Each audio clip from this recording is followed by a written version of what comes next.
Hi friends, welcome to our channel. ఈరోజైతే మా మామయ్య విత్తనాల వడ్లను అయితే నానబెడుతున్నాడండి. శ్రీ 101 విత్తనాల వడ్లు అయితే తీసుకున్నాడు 4 సంచులు.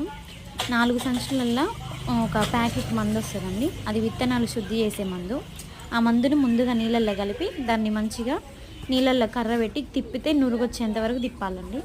తిప్పిన తర్వాత దీంట్లోనే మనం తీసుకున్నటువంటి విత్తనాల వడ్లని మంచిగా కలపాలి. కలిపిన